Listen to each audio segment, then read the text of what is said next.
کل کے لیسن کے حوالے سے کچھ سوالات ہیں. پہلا سوال ہے کہ کیا کسی بھی عادت کو مکمل طور پر تبدیل کیا جا سکتا ہے یا کچھ فیصد تک؟ بعض اوقات معلوم ہوتا ہے کہ یہ عادت ٹھیک نہیں، اس کے نقصان کا بھی علم ہوتا ہے، چھوڑنے کے فوائد بھی پتہ ہوتے ہیں، مگر پوری کوشش کے باوجود اس سے چھٹکارا نہیں ہو رہا ہوتا.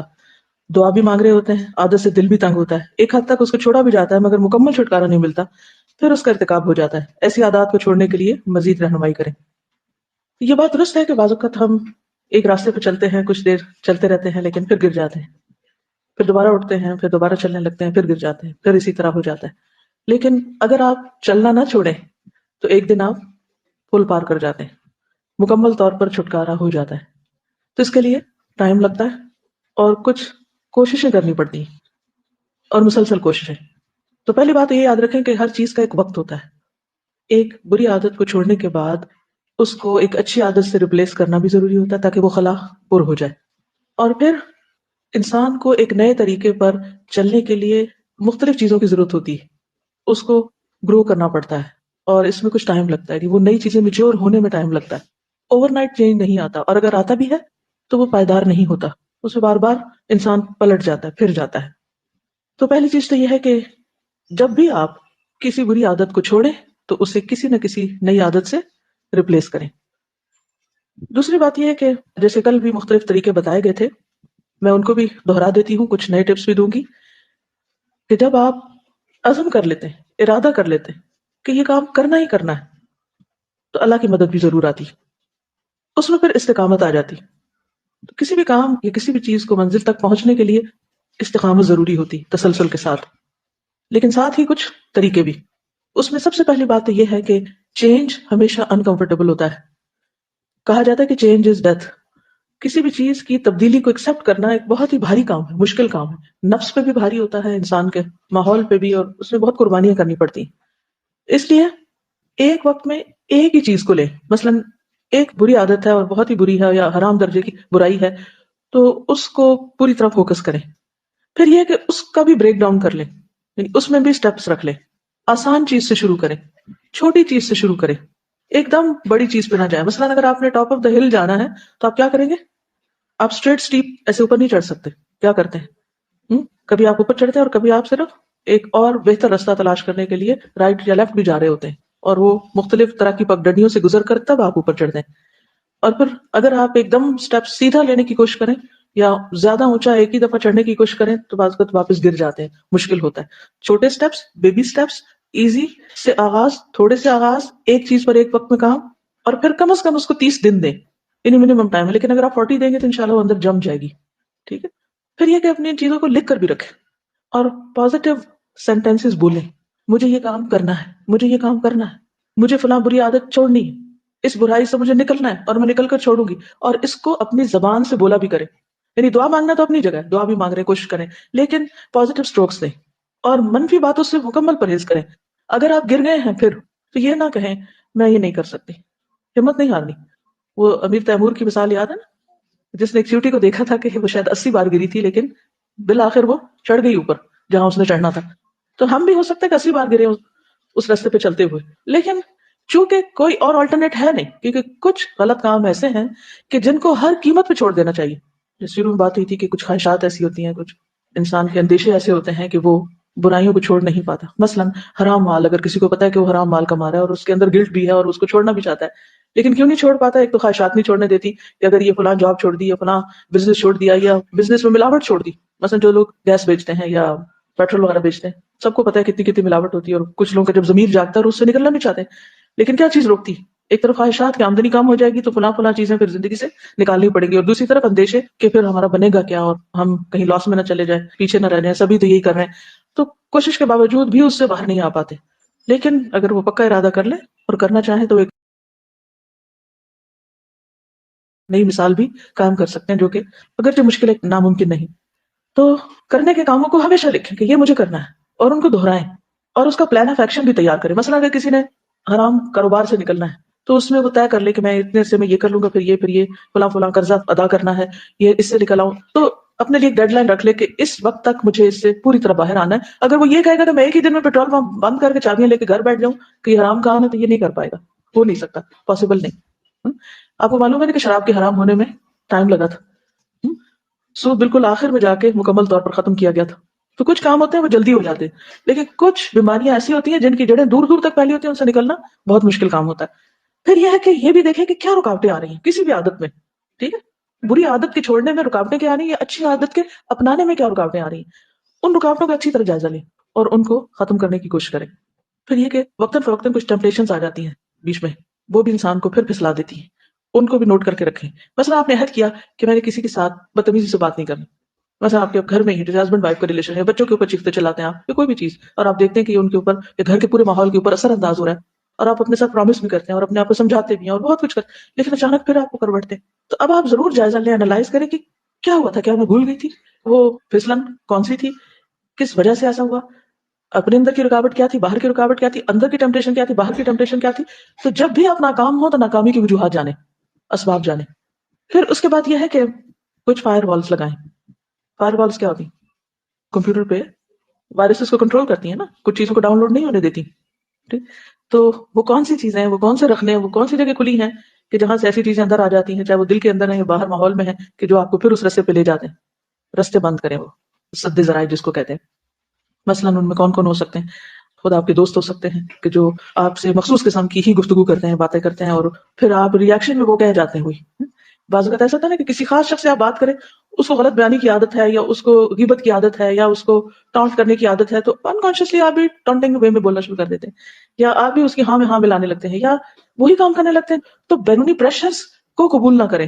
اگر آپ اس کا فائٹ نہیں کر پا رہے تو جگہ چھوڑ دیں، دوست تبدیل کر لیں، اس ماحول کو تبدیل کر لیں. ہجرت کا یہی معنی ہے. گناہوں کو چھوڑنا ہجرت ہے نا. تو وہ جب تک آپ نہیں کریں گے تو پھر آپ بچ نہیں سکتے. یعنی پہلے تو اس کو چینج کرنے کی کوشش کریں، وہ نہیں ہو رہے تو اپنے آپ کو چینج کریں، نہیں کر پا رہے تو جگہ چینج کر دیں، ماحول چینج کر دیں، لوگ چینج کر دیں، اور یہ سب کچھ پاسبل ہے. جیسے آپ دیکھتے ہیں کہ مثلاً آپ جب گھر میں محفل جمتی ہے، سارے بیٹھتے ہیں، رشتے دار آ جاتے ہیں، تو پھر لوگوں کے اوپر ہنسی مذاق شروع ہو جاتا ہے، اور کچھ لوگ ایسے اس میں ہوتے ہیں کہ جن کی عادت یہی ہوتی ہے کہ پورے خاندان پہ تبصرہ کرتے ہیں کچھ. تو اب آپ کو طریقہ پتا ہونا چاہیے کہ میں اس کو کیسے ختم کر سکتی ہوں. یا ہمیں قرآن میں بھی بتایا گیا ہے کہ جب آپ دیکھیں کہ کسی مجلس میں دین کا مذاق اڑایا جا رہا ہو تو پھر کیا کریں؟ ہاں؟ وہاں سے اٹھ جائیں، وہ جگہ تبدیل کر دیں، ٹاپک تبدیل کر دیں. جب تک وہ اس چیز میں ہے آپ اس میں انٹرسٹ نہ لیں، جب وہ اسے چھوڑ دیں تو پھر آپ باقی بات کر سکتے ہیں. پھر اسی طرح یہ ہے کہ کسی اور سے توقعات نہ رکھیں کہ وہ آپ کے لیے کچھ کرے گا. توقعات کو کم کریں. پھر اسی طرح یہ کہ صبر ضروری ہے. ڈونٹ گیو اپ، کرتے چلے جائیں، کرتے چلے جائیں، اور آپ دیکھیں گے کہ انشاءاللہ اس عادت سے آپ چھٹکارا پا جائیں گے. کیونکہ میں نے اپنے ساتھ یہ طریقہ کیا ہے، اور الحمدللہ کئی ایک ایسی چیزیں ہیں کہ جن کو میں برا سمجھتی تھی لیکن توجہ نہیں دے پاتی تھی، لیکن الحمدللہ کرتے کرتے کرتے اللہ تعالیٰ نے ان سے بالکل نجات دے دی. مثلا آپ ہنسے گی بھی، میں نے جب قرآن پڑھنا شروع کیا تو میرے ساتھ یہ ہفتہ کیسا گزرے گا اس کو پڑھنے کا جنون کی حد تک شوق تھا. اب یہ کتنا، یعنی کہ شرک کے دائرے میں یہ چلے جاتی ہے نا بات، اور کوئی نہ کوئی کہتا بھی رہتا تھا کہ اس سے فائدہ نہیں، لیکن وہ ایک عادت تھی، اخبار اٹھائی اور گئے اس پہ، ہفتہ کیسا گزرے گا. چاہے اس پر یقین نہ بھی کریں، لیکن وہ ایسی پھسلن ہوتی تھی کہ اس کو پڑھے بغیر لگتا تھا اخبار نہیں پڑھی. اسی طرح ایک زمانے پوئٹری پڑھنے کا بڑا شوق ہو گیا. اب یہ کچھ عادتیں اچھی کہ میں نہیں کہتی کہ اس میں مکمل طور پہ برائی ہوتی ہے، لیکن مجھے ایسا لگتا ہے اس سے اہم چیزیں بھی ہیں، اور یہ اتنا ضروری نہیں ہے، اس سے زیادہ ضروری کرنے کے کام ہے. کیونکہ بازو کا صرف برے اور اچھے میں فرق نہیں دیکھنا ہوتا، کم اہم اور اہم کو بھی دیکھنا ہوتا ہے. ہو سکتا ہے آپ کسی چیز کو کہیں تو جائز ہے، تو حلال ہے، اس میں کیا برائی ہے، تو فن ہے، یہ تو ایسا ہی ویسا ہے، اور اس کی بھی ضرورت ہے زندگی میں، سب باتیں ٹھیک ہے. لیکن جو انسان کے مقاصد اور اعلیٰ ہوتے چلے جاتے ہیں تو اس کی پرائرٹیز بھی چینج ہوتی ہیں، تو اس کو پھر اعلیٰ مقاصد کے لیے زیادہ کوشش اور زیادہ قربانیوں کی ضرورت ہوتی ہے. تو وہ ہو جاتے ہیں، سب کچھ ممکن.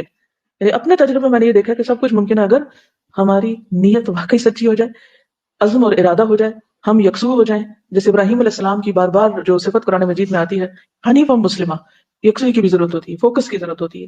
کیونکہ بعض اوقات ڈسٹریکشنز بہت ہوتی ہیں جن کی وجہ سے ہم جو کرنے کا کام ہے وہ نہیں کر پاتے، اپنا وقت غیر ضروری چیزوں میں ضائع کر بیٹھتے ہیں. تو ان کی بھی لسٹ بنا رہے ہیں ڈسٹریکشنز کی، کہ کیا کیا چیزیں آپ کو ڈسٹریکٹ کرتی ہیں، کیا چیزیں آپ کو اصل سے ہٹا دیتی ہیں، کیا چیزیں آپ کا مقصد بھلا دیتی ہیں. بس آپ پڑھنے لگے ہیں تو پڑھنے پہ کنسنٹریشن نہیں ہو رہی، 1 گھنٹے کا کام 10 گھنٹے میں آپ کر رہے ہیں، کیا وجہ بنی؟ ساری چیزوں کو لسٹ ڈاؤن کر لیں. بعض اوقات ٹیلی فون ہمارا، میسیجز آ رہے ہیں جا رہے ہیں، بعض اوقات میلز، بعض انٹرنیٹ، بعض اوقات براؤزنگ کی عادت ہوتی ہے ایسے، بس کبھی سائٹ پہ چلے گئے، وہاں سے کہیں اور کلک کر دیا، وہاں سے کہیں اور. اینڈ آف دا ڈے آپ دیکھیں کیا پایا میں نے، آج کیا کیا؟ کچھ بھی نہیں کیا ہوتا، کچھ سالڈ چیز نہیں ہوتی. جو فرض درجے کا کرنے کا کام تھا وہ تو وہیں رستے میں پڑا، اور ہم اس خوش فہمی میں کہ ہم نے زیادہ نالج حاصل کر لیا ادھر ادھر گھوم پھر کے. تو اس سے بھی بچنے کی ضرورت ہے. پھر اسی طرح یہ ہے کہ جو کام آپ کریں اس کی اہمیت اچھی طرح واضح ہونی چاہیے کہ جو میں نے اچیو کرنا ہے وہ کتنا امپورٹنٹ ہے. اور اگر ہم کل والی حدیث یاد رکھیں کہ جو شخص جنت کے اعلیٰ ترین درجوں میں گھر چاہتا ہے، اس کو اپنا اخلاق، یعنی اپنی عادات اور اپنے طور طریقے جو ہیں وہ بہتر بنانے ہوں گے. اور وہ ایک مستقل ٹھکانا ہے، مستقل ریوارڈ ہے۔ تو جب وہ سچی طلب اس کی پیدا ہو جاتی ہے تو اس کے لیے ہر چیز چھوڑنی آسان ہو جاتی ہے، ٹھیک ہے۔ لیکن یہ چند ایک چھوٹی چھوٹی چیزیں تھی کہ جو آپ کو فائدہ دے سکتی، یعنی ایک محاسبہ اور ایک مجاہدہ، دو لفظ کی ورڈز آپ نوٹ کر لیں اپنے پاس، محاسبہ اور مجاہدہ۔ اس کے اندر باقی ساری چیزیں آپ لکھ سکتے ہیں، انالیسس کریں، اپنا احتساب کریں، وجوہات جانیں، ڈسٹریکشنز کو جانیں اور رکاوٹوں کو جانیں، اور ان سب کو دور کر کے پھر پہاڑ پہ چڑھنے کے لیے سخت محنت، مشقت، مجاہدہ جاری رکھیں۔ کیونکہ تسلسل کے ساتھ جب کوئی شخص محنت کرتا ہے تو آپ دیکھیں کہ ایک قطرہ پانی پتھر پہ بھی گرتا ہے تو اس میں بھی سوراخ ہو جاتا ہے۔ تو اس لیے مشکل کچھ بھی نہیں، امپاسبل کچھ بھی نہیں، سب ہو سکتا ہے۔ پھر ایک اور سوال یہ کہ ایک ہی گھر میں پیدا ہونے والے بچے جو ایک ہی ماحول میں رہتے ہیں، کیا ان کی فطری عادات کو تبدیل کیا جا سکتا ہے؟ مثلا پیدائش سے ہی مختلف عادات اور مزاج کے مالک ہوتے ہیں، ٹرو، ان کو کیسے تبدیل کر سکتے ہیں؟ مثلا ایک شخص فطرتاً غصیلے مزاج کا جبکہ دوسرا خوشگوار کا، ایک فطرتاً کنجوس دوسرا فراخ دل، ایک فطرتاً ملنے ملانے والا سوشل اور دوسرا کسی سے ملنا نہیں چاہتا۔ یہ بالکل نیچرل ہے، اور ایک ہی گھر میں یہ سارے رنگ نظر آتے ہیں بعض اوقات۔ اس میں یہ ہے کہ اللہ تعالیٰ ہم سے یہ نہیں چاہتا کہ ہم اپنے آپ کو مکمل طور پر کچھ سے کچھ اور بنا لیں، یا دو چہروں والا بنا لیں، کہیں کچھ ہوں کہیں کچھ اور ہوں۔ دیکھنا یہ ہے مثلا اگر آپ اپنی کسی بھی عادت کو 10 نمبر دیں، یعنی کہ کوئی بھی ایک عادت ہے مثلا غصہ، تو آپ 1 2 3 4 5 6 7 8 9 10 تو اپنے آپ کو دیکھیں کہ آپ کو کتنے پوائنٹ غصہ آتا ہے، 5 تک آتا ہے، 6 آتا ہے، 9 آتا ہے، 10 تک آتا ہے، یعنی آپ اپنے آپ کو کہاں کھڑا محسوس کر سکتے ہیں۔ دوسری بات یہ ہے کہ اس میں سے کس چیز کی کہاں تک اجازت ہے اور کون سی چیز ڈینجر زون میں داخل ہو رہی ہے۔ اگر وہ چیز ایسی ہے آپ کے مزاج کا حصہ، جیسے حضرت عمر کے مزاج کا قصہ تھا، وہ حضرت ابوبکر سے بہت مختلف تھے اور دونوں ہی اللہ کے رسول صلی اللہ علیہ وسلم کے بہترین دوست تھے، اس مزاج کو تو تبدیل نہیں کیا لیکن اس کو چینلائز کیا گیا۔ کچھ چیزیں طبیعت یا مزاج کا حصہ ہوتی ہیں، سب لوگ ایک جیسے نہیں ہوتے۔ اگر وہ مزاج کا حصہ ہے اور جائز کی حد میں ہے تو اس کو ہم غلط نہیں کہیں گے، برا نہیں کہیں گے، لیکن وہ اگر جائز سے ناجائز میں چلے جاتے ہیں یا وہ اپنی لمٹ پار کرنے لگتے ہیں، وہ گرین سے نکل کر یلو اور یلو سے ریڈ میں داخل ہو رہے ہیں، تو پھر ہمیں وہاں پر کوشش کرنی ہوگی، ٹھیک ہے۔ غصہ ہے، اگر غصہ حق کے لیے استعمال ہو تو بہت اچھا ہے، وہی لیول اگر باطل کے لیے استعمال ہو رہا ہے تو بہت برا ہے۔ تو اس چیز کو بھی ہمیں مد نظر رکھنا ہوگا کہ وہ چیز انسان کے فرائض کی ادائیگی میں، انسان کے ریلیشن شپس میں، اللہ سے تعلق میں، سیلف گروتھ میں، تین خاص چیزیں جن پہ آپ نے ورک کرنا نا، ایک اپنی سیلف ڈیولپمنٹ، ایک ریلیشن شپ جو انسانوں کے ساتھ ہے، اور ایک اللہ کے ساتھ تعلق، ٹھیک، ایک اپنی ذات، ایک سارے انسان یا ماحول یا جو کچھ ہمارے علاوہ آس پاس ہے، اور ایک ہمارے ابب یعنی اللہ سبحانہ تعالیٰ کے ساتھ ہمارا ریلیشن شپ۔ ان تینوں دائروں میں آپ یہ دیکھ لیں کہ کون سی چیز جو ہے اس کو آپ قرآن و سنت کی روشنی میں جائز قرار دیں گے، کون سی چیز گرے ایریا ہے، کون سی چیز حرام میں داخل ہو گئی، نہیں کرنی چاہیے۔ تو جو ٹھیک ہے وہ ٹھیک ہے، جو ٹھیک نہیں اس کو ٹھیک کرنے کی کوشش کرنی ہے۔ سوال یہ پیدا ہوتا ہے کہ مزاج مختلف کیوں ہے؟ کیونکہ اسی میں ٹیسٹ ہے۔ اگر ساری چیزیں ہمیں بائی نیچر ہی اچھی مل جاتی، اچھا اخلاق، اسمائلنگ فیس، ہر ایک سے سوشلائز کرنا، خشوع حضور سے نماز کی عادت، فوکس خوب کرنے کی بائی نیچر کی عادت، باقی بھی یعنی کہ اپنے لیے بھی اسٹرگل کرنے کی عادت، تو پھر ہمارا امتحان کس میں؟ یہ دراصل ہماری شخصیت کے جو منفی پہلو ہوتے ہیں یہ ہمارے لیے ایک ٹیسٹ کا درجہ رکھتے ہیں۔ اسی سے ہمیں آزمایا جائے گا کہ ہم اگر کمی تھی تو کھینچ تان کے کہاں اس کو لے آئے، یعنی کہ جتنا ہونا چاہیے کہ انسان کے اندر اس لیول تک کہاں لے آئے، اور اگر وہ کوئی چیز زیادہ تھی تو اسے کنٹرول کر کے نیچے کیسے لائے۔ جیسے باڈی ٹیمپریچر ہوتا ہے نا، ایک نارمل حد ہوتی ہے، اس سے کم بھی ٹھیک نہیں، زیادہ بھی ٹھیک نہیں۔ جیسے بی پی ہے، کم بھی ٹھیک نہیں، زیادہ بھی ٹھیک نہیں۔ تو اس کو مینٹین رکھنے کے لیے کچھ لوگوں کو تو کوئی مسئلہ نہیں ہوتا، ان کو تو نہ ٹیمپریچر کا پرابلم ہے، نہ بی پی کا پرابلم ہے، نہ شوگر کا مسئلہ ہے، لیکن کچھ لوگوں کے لیے یہ ایک ٹیسٹ ہے، وہ اگر ذرا سا بھی کچھ ادھر ادھر کھا لیں گے، کچھ بھی کر لیں گے تو وہ اوپر نیچے ہو جائے گا۔ تو ان کے لیے اس میں اسٹرگل ہے، اس اسٹرگل میں اجر ہے، ٹھیک ہے۔ تو اس لیے اس کو بھی کبھی اپنے لیے برا نہ سمجھیں کہ کچھ چیزیں ہمیں فطرتاً ملی ہی نہیں، ہمارے مزاج کا حصہ بنی ہی نہیں، اب ہمیں انہیں ڈال ڈال کے لانا ہے اس تک، کیونکہ ہم سے ریکوائرڈ ہے، ٹھیک ہے نا۔ تو جو چیزیں ریکوائرڈ ہیں ان کے لیے ایفرٹ چاہیے، تو مجاہدہ چاہیے۔ تو محاسبہ اور مجاہدہ دونوں چیزیں کرتے جائیں تو انشاءاللہ آپ دیکھیں گے کہ اپنے اندر بہت سی اچھی خوبیاں آپ لے آئیں گے۔ اور ان سب کے اوپر جو اہم ترین چیز ہے وہ ہے اللہ کا تقویٰ، اللہ کا ڈر ہر نیکی کی بنیاد ہے، ٹھیک ہے نا۔ اور جب تک اللہ کے لیے کوئی کام نہ ہو اور اللہ تعالیٰ کے ڈر سے اور اللہ کی نگرانی کی فکر سے نہ ہو تو بھی استقامت نہیں آتی، تو بھی چیزیں ادھوری رہ جاتی ہیں۔ دنیا میں کوئی چیز ایسی نہیں جو ہمیں اتنا موٹیویٹ کر سکتی ہو کہ ہم اس کے لیے اتنی بڑی قربانی کریں، لیکن اللہ کی ذات ایسی کہ جس کے لیے انسان اپنی جان بھی دے کر کیا چاہتا ہے کہ بار بار دے، جو ایک بار بھی دینی مشکل ہے وہ بار بار دینے کا شوق رکھتا ہے۔ چلیے آگے بڑھتے ہیں، کیونکہ ٹاپک ایسا ہے کہ جس سے بہت کچھ کرنے والا ہے، لیکن میں انشاءاللہ ساتھ ساتھ آپ کو چھوٹی موٹی ٹپس دیتی رہوں گی تاکہ کچھ چیزیں آپ کی زندگی کا لازمی حصہ بن جائیں، جس سے آپ کو آخرت میں بڑے بڑے فوائد حاصل ہو سکتے ہیں اور ساتھ دنیا کی زندگی بھی انشاءاللہ پرسکون ہو سکتی ہے۔ نفس مطمئنہ، یعنی دنیا میں ہمارا ٹارگٹ کیا ہے؟ اچھے اخلاق اور اچھی عادات کو اختیار کرنے کا، تاکہ ہم نفس مطمئنہ حاصل کر سکیں۔ ایک اور چیز یہ بھی یاد رکھیے کہ عادت بنانی اس لیے بھی ضروری ہے کہ انسان کے لیے وہ عمل آسان ہو جاتا ہے، ٹھیک ہے نا۔ لائٹ ویٹ ہو جاتا ہے. عمل صالح تو کرنا ہی کرنا ہے, لیکن عمل صالح کو بوجھ سمجھ کے نہیں کرنا. وہ کیا بن جائے, عادت اس طرح کی بن جائے کہ جس سے وہ چیز کرنی مشکل نہ رہے. جیسے نماز کی عادت ڈال لینا کیا کرتا ہے, نماز پڑھنے کو آسان بنا دیتا ہے. روزے کی عادت ڈال لینا روزے کو آسان کر دیتا ہے. اس طرح وہ عمل بوجھ نہیں رہتا. وَإِنَّهَا لَكَبِيرَةٌ, it's a really big thing. لَكَبِيرَةٌ إِلَّا عَلَى الْخَاشِعِينَ. تو خاشعین کون ہے؟ اپنے آپ کو کوٹ کوٹ کے روند روند کے روندا ہوا ہے, اپنے اوپر خوب خوب مجاہدے کیے ہوئے. جی. السلام علیکم. استاذہ پچھلے دنوں ہم نے ایک ورک شاپ کی تھی جس میں ہمیں اسپیکر نے بتایا تھا کہ ایک امپورٹنٹ لائک گریڈ ہوتی ہے. تو اس میں یہ چیز ہوتی ہے کہ ہمارے زندگی میں بہت سی چیزیں امپورٹنٹ ہوتی ہیں, but sometimes we like them and sometimes we don't like them. اور سکسیسفل پرسن وہ ہوتا ہے جس کے لیے جو چیز امپورٹنٹ ہے وہ اس کو لائک بھی کرے. ہی از اے سکسیسفل مین.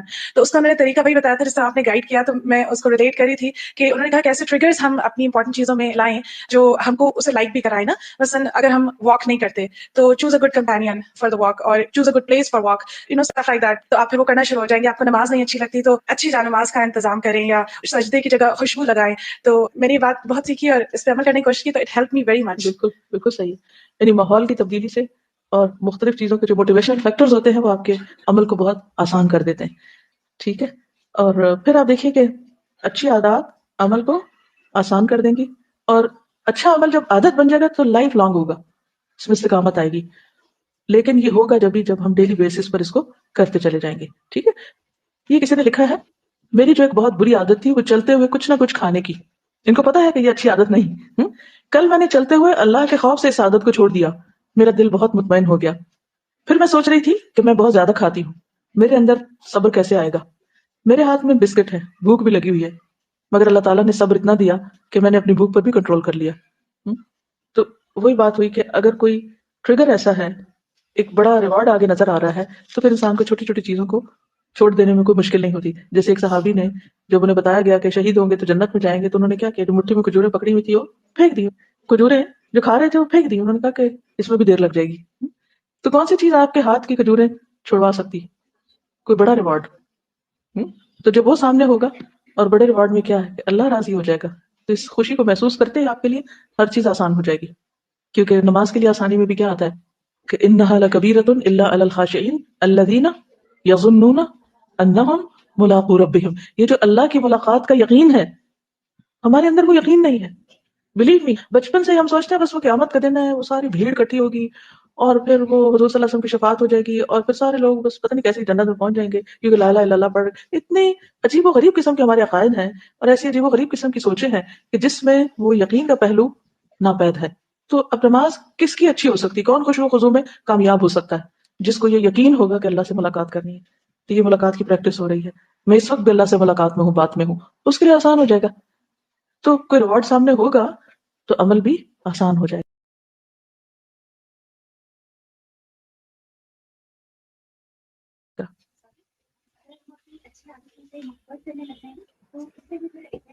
ہوتا یہی ہے جیسے انہوں نے کہا کہ صرف عادت نہیں, یا صرف وہ کام نہیں, بلکہ اس کام سے محبت جو ہمارے لیے بہت ہی فائدہ مند ہے. کیونکہ وہ محبت جب پیدا ہو جائے گی تو پھر کیا ہوگا, وہ کام آسان ہو جائے گا, مشکل سے مشکل کام آسان ہو جائے گا. اسی لیے اللہ سبحانہ وتعالیٰ نے ہمیں اپنی محبت دی, اپنے حبیب کی محبت دی, قرآن کی محبت دی. ابھی بھی آپ دیکھیں کہ جن لوگوں کو قرآن سے محبت ہوتی ہے ان کے لیے اس کو پڑھنا کچھ مشکل نہیں, بہت آسان ہے, کیونکہ وہ محبت ان کو کھینچ لے جاتی ہے اس طرف. تو جو چیزیں زندگی میں اہم ہیں ان کو بوجھ سمجھ کے نہیں کرنا آپ نے. ٹھیک ہے, کیا سمجھ کے کرنا ہے, ان سے محبت کرنی ہے, وہ آپ کو پیشن بن جانی چاہیے, وہ آپ کے لیے لائٹ ویٹ ہو جانی چاہیے. انہا لکبیرۃ, ہے بڑے بھاری بھاری کام, الا علی الخاشعین. تو یہ کہ بیسک کوالٹی خشوع کی اگر آئے گی تو باقی چیزیں آسان ہو جائیں گی. اور وہ خشوع کی کوالٹی کب آتی ہے, الذین یظنون, یقین کے درجے میں, انہم ملاقو ربہم. تو جب تک یہ سب کچھ اللہ کے لیے نہیں ہوگا, ان صلاتی و نسکی, قربانیاں بھی ہم جب تک اللہ کے لیے نہیں کریں گے تو مشکل ہی ہوں گی. ومحیایا ومماتی للہ رب العالمین. تو پھر رضوان اللہ اکبر کا جو وعدہ ہے وہ انشاءاللہ آپ کے لیے بہت سی مشکل چیزوں کو آسان کر دے گا. اب ہم اپنے ایک دن کا جائزہ لیں گے کہ اس میں ہمیں کیا کیا کرنا ہے. تو اب آپ دیکھیے کہ دن کا آغاز کرنا ہے آپ نے صبح کا. ایک کتاب ہے چھوٹی سی, 1000 سنتیں, اگر آپ کی نظر سے گزری ہو, اردو میں بھی ہے, عربی میں ہے بیسیکلی. اگر ہو سکے تو روزانہ اس کے ایک چھوٹے سے حصے کو پڑھ کے اپنا جائزہ لینا شروع کریں. کیا میں یہ کرتی ہوں, کیا میں یہ کرتی ہوں, کیا میں یہ کرتی ہوں. کیوں؟ اس لیے کہ لقد کان لکم فی رسول اللہ اسوۃ حسنہ. ہر وہ کام جو رسول اللہ صلی اللہ علیہ وسلم کی سنت کے مطابق کیا جائے گا, اچھی نیت کے ساتھ, وہ کیا بن جائے گا, عبادت بن جائے گا. قل ان کنتم تحبون اللہ فاتبعونی. ریوارڈ کیا ہے؟ یحببکم اللہ. اللہ تم سے محبت کرے گا. ہم سب چاہتے ہیں کہ ہم سے کوئی محبت کرے. ہم انسانوں کی محبت کے پیچھے مارے مارے پھر رہے ہوتے ہیں. یحببکم اللہ. اس کائنات کا رب جو ہے وہ تم سے محبت کرے گا, اور جس سے وہ محبت کرے اس کی محبت لوگوں کے دلوں میں خود ہی ڈال دی جاتی. پھر کسی کی محبت حاصل کرنا بھی مشکل کام نہیں. تو راستہ کہاں سے آتا؟ سنت کا. اس لیے ایک جرمن نے ایک کتاب لکھی تھی, اس کا انگریزی ترجمہ بھی ہوا a day with the prophet. A day with the prophet. Muhammad صلی اللہ علیہ وسلم کے ساتھ ایک دن گزاریے. تو اپنا دن ان کے دن کے مطابق کرنے کی کوشش کریں. ضروری نہیں کہ ہر کام, لیکن جو ایک اوور آل اسکیچ ہے نا دن کا. 3 میں نے آپ کو ٹارگٹ دیا نا, ایک اللہ سے اپنے تعلق کو امپروو کرنا ہے, ہم نے ایک لوگوں کے ساتھ ریلیشن شپ کو اچھا کرنا ہے, اور ایک اپنی سیلف گروتھ کے اوپر توجہ دینی ہے. ان 3 چیزوں کو اچیو کرنے کے لیے وہاں سے رول ماڈل سامنے رکھنا ہے, اور دیکھنا ہے کہ ہمارے اندر کون کون سی ہیبٹس وہ ہیں جو آپ کی تھی, یا وہ کام ہم کرتے ہیں جو آپ کرتے تھے یا نہیں. تو اس پر آپ نے ورک کرنا ہے. یہ میں نے اوور آل آپ کو ایک ٹارگٹ دے دیا ہے, رائٹ. لیکن چند چیدہ چیزوں کا میں ذکر بھی کروں گی. مثلا کامیاب زندگی کامیاب دنوں سے بنتی ہے, بہترین استعمال کیے ہوئے گھنٹوں اور منٹس اور لمحوں سے بنتی. اٹ آل ڈیپینڈس کہ how do you spend your time, your day, your hours, your minutes and seconds. کیونکہ شروع میں نے بات کی تھی کہ سب سے زیادہ قیمتی چیز ہمارے پاس کیا ہے؟ زندگی. زندگی کیا ہے؟ وقت. وقت زندگی ہے نا, جتنا بھی ہمیں ملا ہے, ٹوٹل نمبر آف آورس.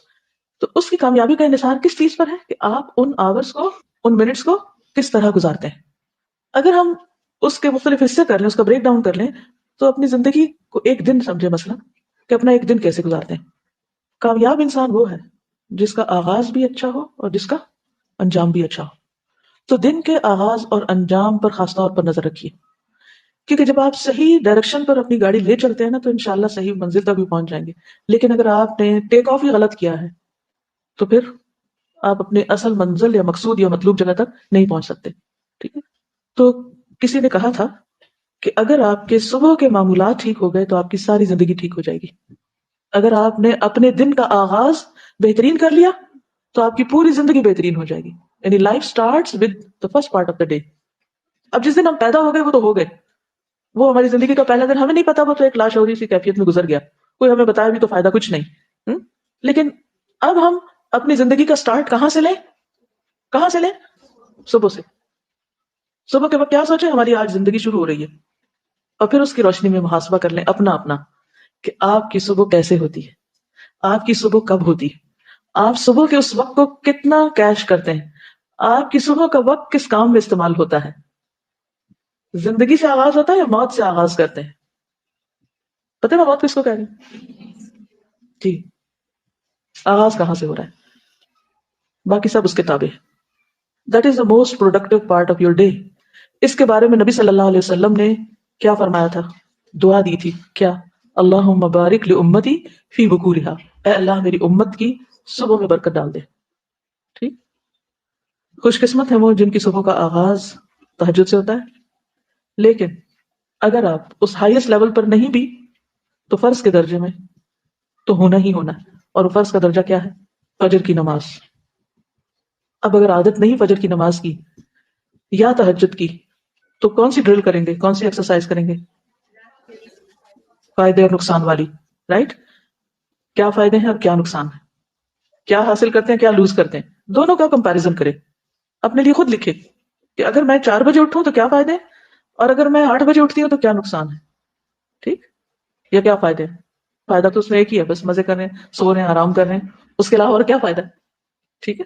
تو خواہشات سے باہر نکل کر دیکھنا یہ ہے کہ زیادہ فائدے کی چیز کون سی ہے. اس میں جسمانی فائدے بھی ہیں, روحانی فائدے بھی ہیں, جذباتی طور پر بھی اس کی بہت اہمیت ہے.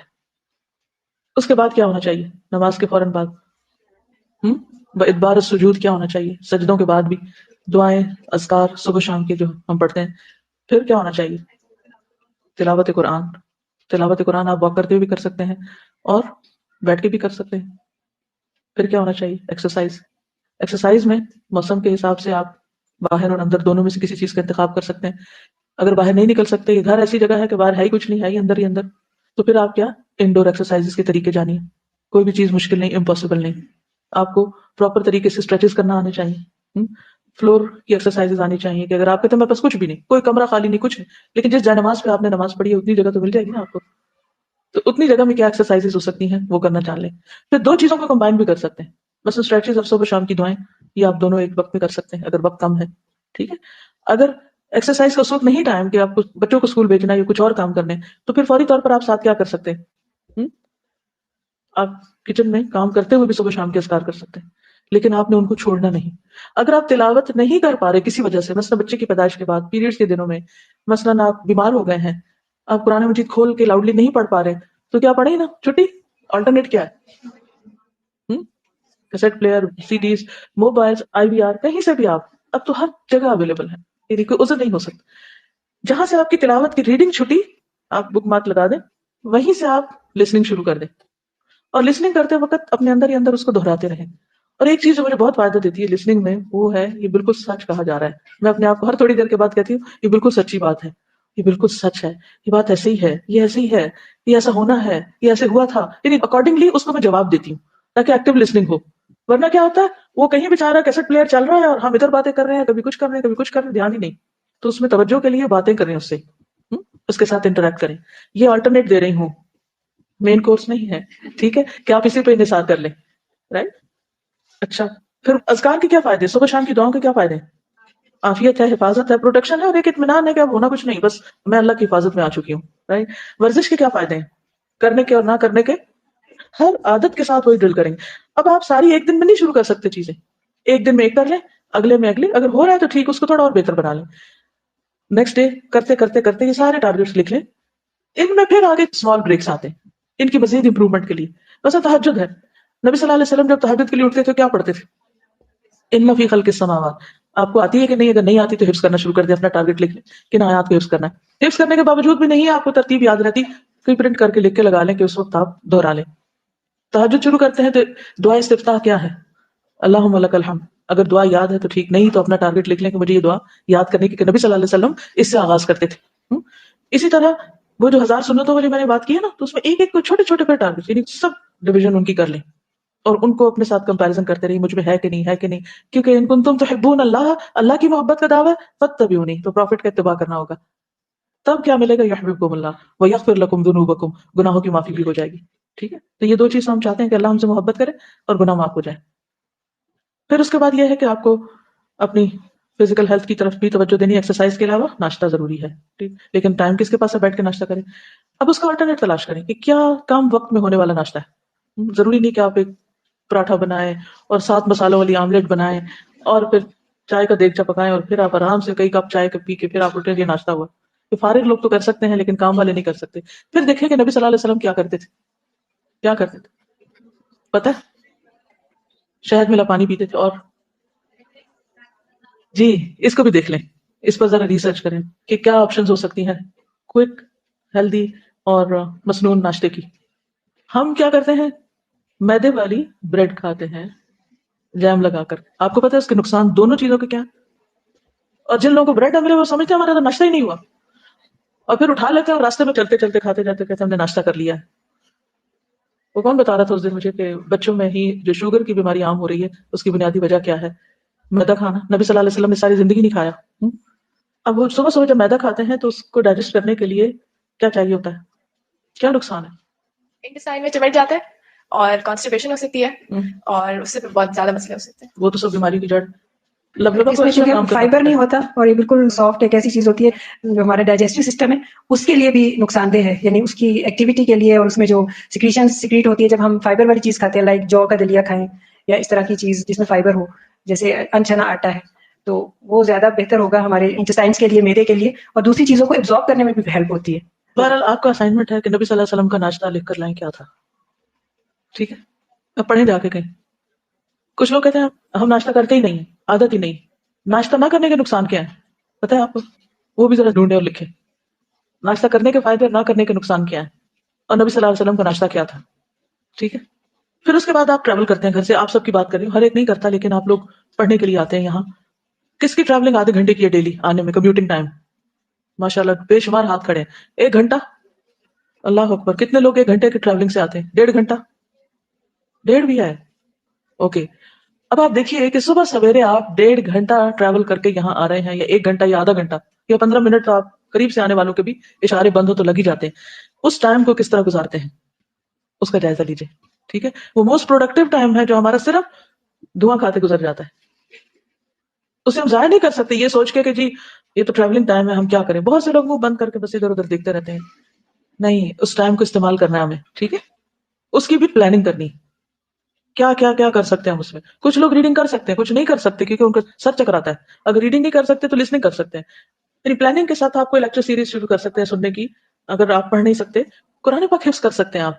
اگر آپ ہر روز یعنی اس میں نا ایک آیت چھوٹی سی دیکھی پھر اس کے بعد بند کر دی اور اس کو دہراتے رہے, اپنا لیسن روز کا یاد کر سکتے ہیں, آتے جاتے ٹائم استعمال ہو سکتا ہے. نفل پڑھ سکتے ہیں. نبی صلی اللہ علیہ وسلم کی سنت سے بھی ثابت ہے کہ آپ سواری پر نفل پڑھا کرتے تھے. ٹھیک, سواری پر کیے جانے والے کاموں کی لسٹ بنائیں کہ کیا کیا آپ کر سکتے ہیں, لیکن وہ کرنے کے لیے بھی آپ کو پلاننگ کرنی پڑے گی.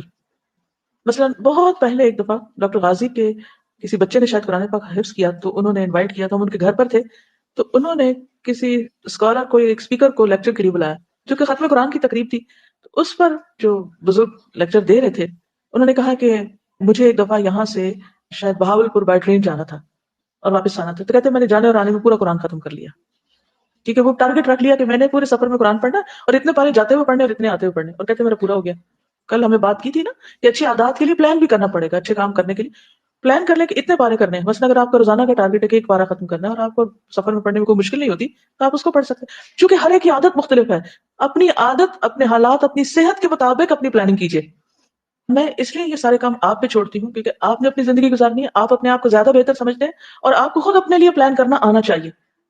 ٹھیک, میرا کام صرف یہ ہوگا کہ میں آپ میں سے رینڈملی اٹھا کے کسی کو پوچھوں گی اپنی پلاننگ بتا دیجیے, آپ اپنی بتائیے, آپ اپنی, اس کے لیے تیار رہیے. ٹھیک ہے, کیونکہ ہر ایک کے پاس نئے آئیڈیاز ہوتے ہیں, نیا طریقہ ہوتا ہے. اتنے سارے ذہنوں کا اشتراک ہو تو کتنا کچھ ہم سیکھ سکتے ہیں سب سے. پھر آپ دیکھیے کہ کاموں پر فوکس ہونا, صبح کے وقت پر باقی وقت میں بھی جو بھی آپ نے کام کرنا ہے اس پر آپ فوکس کریں. ملٹی ٹاسکنگ اس وقت مت کریں کہ بہت سارے کام ساتھ ساتھ چلائیں, یہ نہ ہو.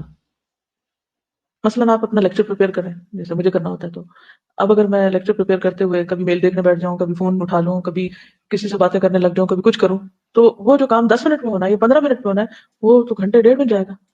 اور پھر اس کا نقصان کیا ہوگا کہ اگلا کام متاثر ہوگا, اس کا نقصان کیا ہوگا کہ اگلا متاثر ہوگا. تو ایسے میں کیا کرنا چاہیے, کچھ کام ایسے ہیں کہ جن کے ساتھ فون آپ کے کمرے میں بھی نہیں ہونا چاہیے, سائلنس پہ ہونا چاہیے, آف موڈ میں ہونا چاہیے. اور جب آپ فارغ ہو جائیں سب چیزوں سے اور آپ کو ریلیکسنگ ٹائم ہو پھر آپ فون اٹھیں. کچھ لوگ این نماز کے وقت کال کر دیتے تو میں سوچتی نہیں اذان نہیں سنائی دیتی, اور پھر ایک دفعہ کر کے جان نہیں چھوڑتے, کرے جاتے تو اٹھا ہی لیں آپ. تو یہ بھی بڑی غلط بات ہے, دوسروں پہ آپ ظلم ڈھاتے ہیں جب آپ ان کو اس قدر پریشان کرتے ہیں. اور بات کیا ہوتی, بات کچھ بھی نہیں ہوتی, بس یہ خیال دماغ میں کو بھی ہوتا ہے, وہ اس کا اثر دوسرے پہ جڑ ڈالتے ہیں. تو ایسے پریشرز کا مقابلہ کیا کریں, بلیک میل نہ ہوا کریں, اور نہ کسی کی اس قسم کی غلط قسم کی پریشرائزنگ میں آپ آئیں. اور جو بات جواب طلب ہے وہ جواب طلب ہے, اس کا جواب ضرور دیں, اور جو بات جواب طلب نہیں اس کی صرف ایسے ایموشنل قسم کی بلیک میلنگ ہے تو اس کا شکار نہ ہو, ورنہ آپ زندگی میں کچھ بھی نہیں کر سکیں گے. اصل میں شیطان بعض اوقات صرف آپ پہ نہیں آتا, وہ لوگوں پہ آ کے آپ پر آتا ہے, ان کے کندھے سے آپ کی طرف وار کرتا ہے. اس کو بھی سمجھیں. کوئی بھی چیز ہو تو آپ اس کو انالائز کیا کریں کہ اس کی کس حد تک ضرورت ہے, کتنا امپورٹنٹ ہے, کتنا ارجنٹ ہے.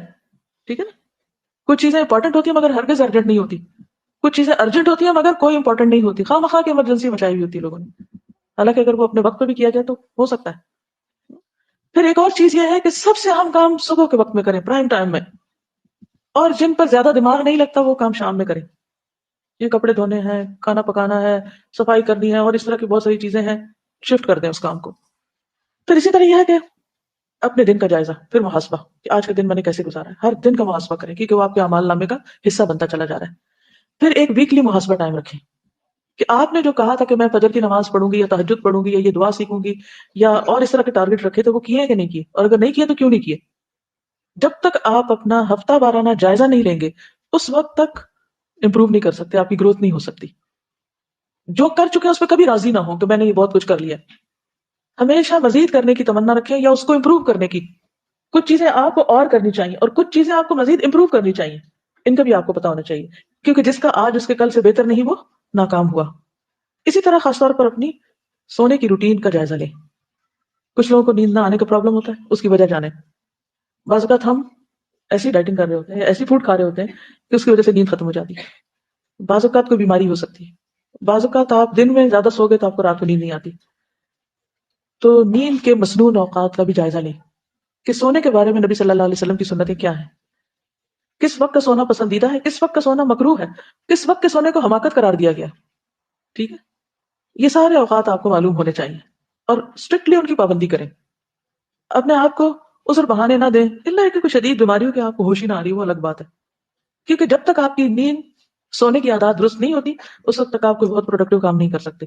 کیونکہ جسم کو نیند کی بھی ضرورت ہے نا، جو ضرورت سے زیادہ بھی نہیں ہونی چاہیے اور ضرورت سے کم بھی نہیں ہونی چاہیے. ٹھیک ہے. اب آپ کی کتاب میں روحانی صحت لکھی ہوگی، کتاب ہے آپ کے پاس، نکالیں.